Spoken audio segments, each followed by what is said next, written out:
بسم الله الرحمن الرحيم. ألف لام ميم. تلك آيات الكتاب الحكيم، هدى ورحمة للمحسنين الذين يقيمون الصلاة ويؤتون الزكاة وهم بالآخرة هم يوقنون.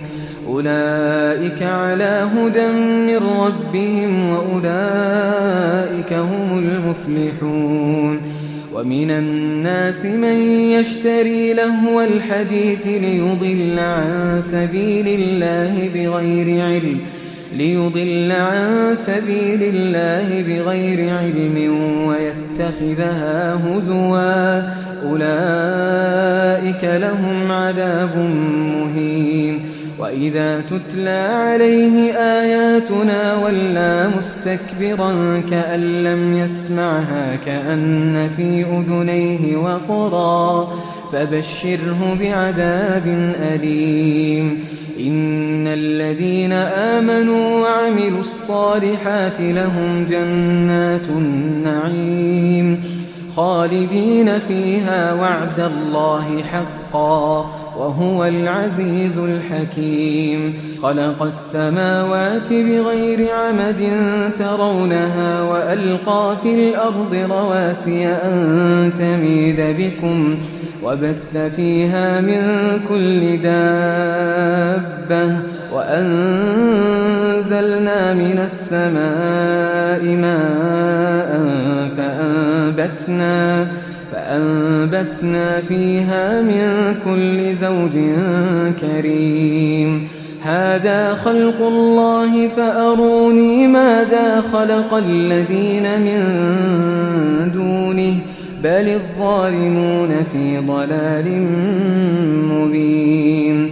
ولقد آتينا لقمان الحكمة أن اشكر لله ومن يشكر فإنما يشكر لنفسه ومن كفر فإن الله غني حميد.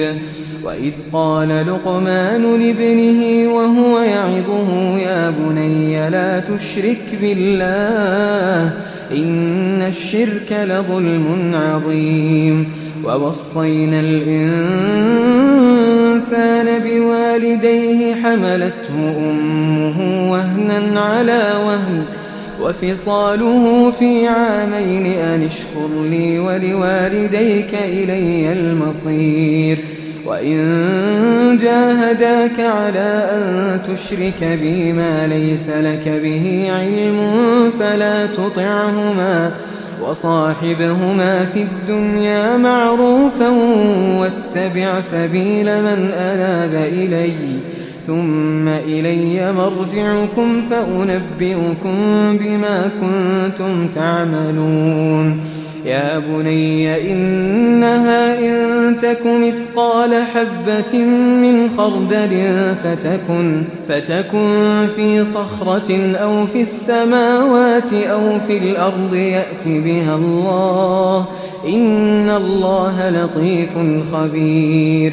يا بني أقم الصلاة وأمر بالمعروف وانه عن المنكر واصبر على ما أصابك إن ذلك من عزم الأمور. ولا تصعر خدك للناس ولا تمش في الأرض مرحا إن الله لا يحب كل مختال فخور. واقصد في مشيك واغضض من صوتك إن أنكر الأصوات لصوت الحمير. ألم تروا أن الله سخر لكم ما في السماوات وما في الأرض وأسبغ عليكم نعمه ظاهرة وباطنة ومن الناس من يجادل في الله بغير علم ولا هدى ولا كتاب منير. وإذا قيل لهم اتبعوا ما أنزل الله قالوا بل نتبع ما وجدنا عليه آباءنا أولو كان الشيطان يدعوهم إلى عذاب السعير ومن يسلم وجهه إلى الله وهو محسن فقد استمسك بالعروة الوثقى وإلى الله عاقبة الأمور ومن كفر فلا يحزنك كفره إلينا مرجعهم فننبئهم بما عملوا إن الله عليم بذات الصدور نمتعهم قليلا ثم نضطرهم إلى عذاب غليظ ولئن سألتهم من خلق السماوات والأرض ليقولن الله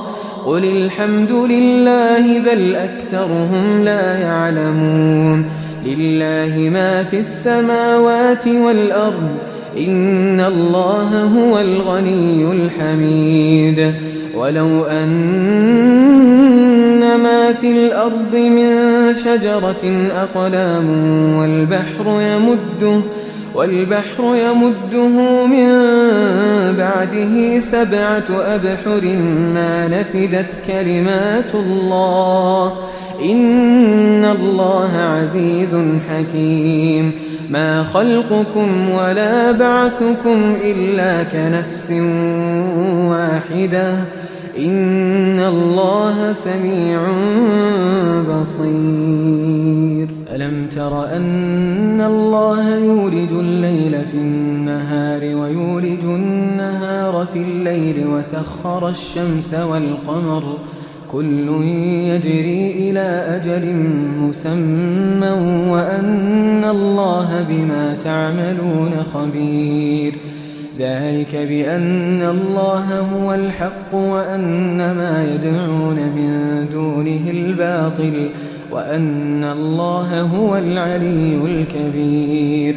ألم تر أن الفلك تجري في البحر بنعمة الله ليريكم من آياته إن في ذلك لآيات لكل صبار شكور وإذا غشيهم موج كالظلل دعوا الله مخلصين له الدين فلما نجاهم إلى البر فمنهم مقتصد وما يجحد بآياتنا إلا كل ختار كفور يا أيها الناس اتقوا ربكم واخشوا يوما لا يجزي والد عن ولده ولا مولود هو جاز عن والده شيئا إن وعد الله حق فلا تغرنكم الحياة الدنيا